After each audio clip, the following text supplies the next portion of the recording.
يشركوا به شيئا جرى قرآن كيستي ربي توكيتشا إسا قفا واكسا قبرا إسا كندي هنقلنا وبالوالدين إحسانا على فباكي سنتي تولا أولا جرى أبومين إسلام ما كيستي اللي نجرى أبومين هنجدا ولما قالت إسلام يوكان مو مسلمة تجتون ربي فأججمت جدا وان ربي قرآن كيستي سي أججي itti hojjattaa waan rabbiin dhiisi jedhe innis ta'a. Kalas kanumatu jannata si seensisaa malee waan addaa waan haaraa waan ati hojjattu wayii hin jiru. Waanuma quraanni si ajajee quraana keessatti kana godhaa jedhame hin gootaa waan isaa jedhame irraa dhorkama. Yesuus akkasuma jedhaa bar. Yaa barsiisa jireenya bara baraatitti gartee nama abbaan qabeenyaa tujjaarii dhufeen gaafanne maal dhufee gaafa isaan maal godhuun narra jira jennaan abboomma seerota abboommota eegu dirqama ulaagaalee san eegu. Waliigalee. Akkam nageenyi badhaadha. Nagaa fayyisaa. Abbush keenya hojii haasaa hojirraa qoome. Oh namaan biraatu jiraas. Beesa gubbaa abbushtu jira. Aye. Dubbadhu abbush. Tole gaaffiin koos gaafadhinaa deebi'eera. Innaa waan biraa immoo ani isin gaafachuu barbaade nabiyyi Mahammed moo Iyesuustu ani dura waa Iyesuusii fi Museen fa'aa yookaan quraana keessa jiran hin beeku bar. Ajaa'iba rabbi hundi hin jiran. Innaa Iyesuus erga achi keessa jiraate quraana keessa erga jiraate akkamittiin Iyesuustu moo nabii Mahammeditu irra waaqti jaalatee ergamaa irra godhate jechuun eenyutu karaa eenyu irraa dinqii garaagaraa godhanii jiranii kan jedhamu. Gaaffii bareeda. Rabbiin eenyurra jaalatan fakkeenyaaf dubartii taatus dhiira taatus ilmaan kiyya ilmaanuma kooti. Abbaan isaanii anuma miti. Akkasiimi? Akka feete umrii guddaa hangafa taatu qulxuusoo taatus fayyaa qabaachuu baatu ilmaanuma kooti. Anumaan waaman. Isa raajoonni gurguddaan wal duuka dhufanis erga mootuma Waaqayyoo jedhaman. Waaqayyumaa filatee ofii isaaniitiin hin dhufne biyya lafaatitti seeratti kan erga. Fakkeenyaaf konkolaataa tokko yeroo bitattu kitaaba waliin manual manufacturing book kitaaba waliin dhufa. Yeroo telefoona bitattus kitaaba waliin sii gurguranii bar. Maaliif kitaaba sana hojii sii gurguran? Akka itti fayyadamtu. Kaampaanii maqaa isaa telefoona kana bara akka itti fayyadamtu. Simii isaa gara itti galchituun chaarjera gara itti gootuun kallattii hunda kalara isaati hundaa hojii waan ibsu achirra jira manufacturing waan ibsu seera gartee telefoona kana ittiin tajaajiltu. Waliigalee rabbiin nabiyyoota filatee Yesuus Kiristoos nabi Muhammad dura dhufe.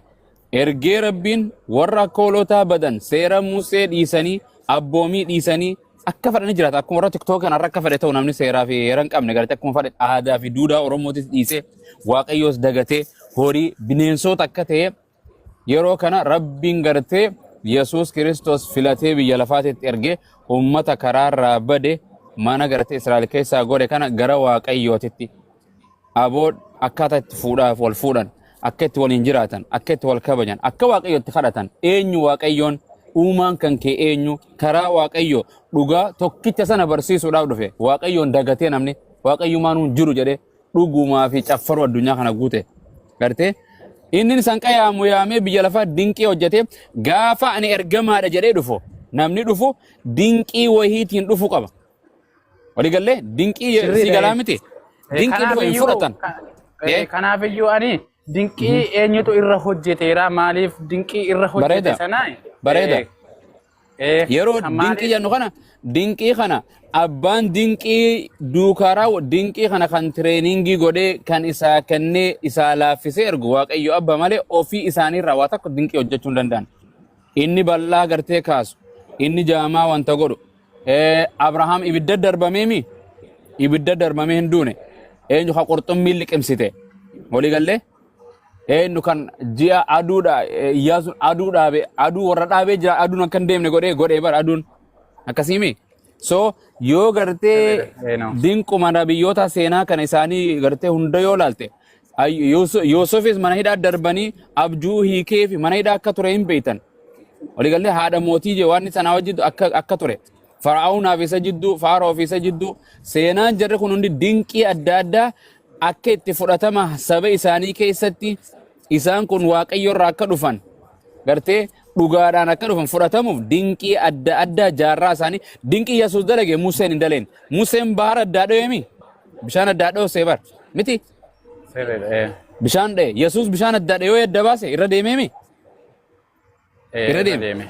Museen bofa maal godhe bofa harka bobaasaa jala kana kaa'ee ulee bofa godhe Yesuus kana dalage hin dalayne kan isaa olii dalageera kan no haa dalagu malee dinqi moo dinqi ka isa maybe nabiyyiin tokko dinqii tokko hojjetee tokko dhibba dalaguun mala eenyu kan waan dinqii kana akka hojjetaniif eenyutu dinqii kana maaliif hojjetan waaqayyo malitti hojjetuu dandeenye dinqii miliyoona tokko hojjeteef waaqayyo san gootu nabiyyummaa isaaf hin dabaltu nabiyyuma ergamu walii galle ma fakkeenyaaf ani ilmaan dhibba takka qabaadhee obboleessa kiyya taatee ilma tokko yoo qabaatte abbaa ilmoonuma qabdaara abbaa ilmoonuma jedhamta anis abbaa ilmaan haa jedhamu malee namummaan kiyya ilmaan dhibba horadheef namummaan kiyya naan dabalamtu bar waggaan umriin tiyyaas naan dabalamtu gartee oromummaan naan dabalamtu narraan irramtu Yesuus Kiristoos dinqii Abrahaam dalagee Yesuus hin dalayne dinqii Yesuus dalagee eenyu hin dalayne dinqii Nuh dalagee eenyu hin dalayne raajoonni hundinuu dinqii garagaraa dalagan Nabi Muhammadis gartee ji'a kana gartee dhoosii jedhanii ji'a kana dafotteessee ergisiise gartee iqtarabatis sa'atu wan shaqal qamar dhoosii nu argisi jedhanii dhoosee gartee muka kana achi waami dinqi ati ergamaa ta'uudhaaf jedhan muka kana yaamee achi buqqisee ofitti fide so kun hundi biiftuu dhoosaniiru isaan eeyyee harka isaarra bishaan nama 80 ol caalutu harka isaarra bishaan burqanii dhugan burqanii gartee barattoonni isaa dinqi harka kanarraa dhugan walii galle gaalaatu isa dubbata gaala dubbate walii galle dhagaatu isatti dubbate dhagaa isa dubbate walii galle fakkeenyaaf let's say namni tokko dinqii yoo hin hojjetin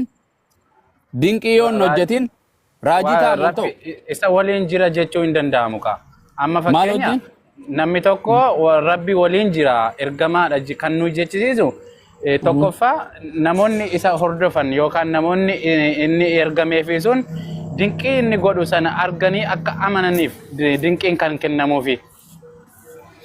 Yesuus Kiristoos dinqii hojjete moo hin hojjenne? Hojjeteera. Itti amananii Yihuudoonni? Itti amananii? Amma ilaali maalidha beektu? Anamma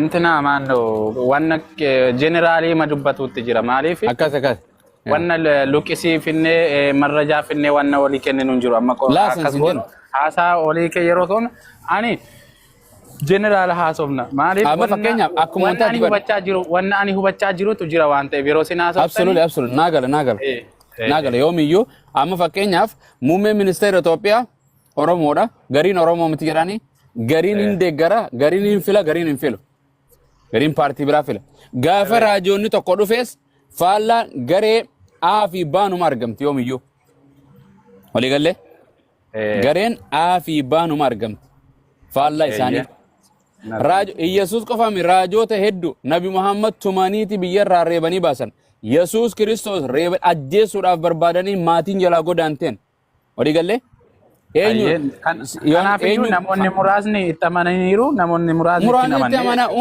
akkasuma hundi hin amanu waaqayyoon osoo hundi kan amanu taate ibiddaa fi jannatan qopheessu walii galle maaliif akka amantaa keessanitti maaliif waaqti waan hunda gochuu ni danda'a miti wanna fedheyyuu gochuu hin danda'a waaqni tokkichame waan ta'eef maaliif nama jannatuma qofa kaa'uu hin dadhaban.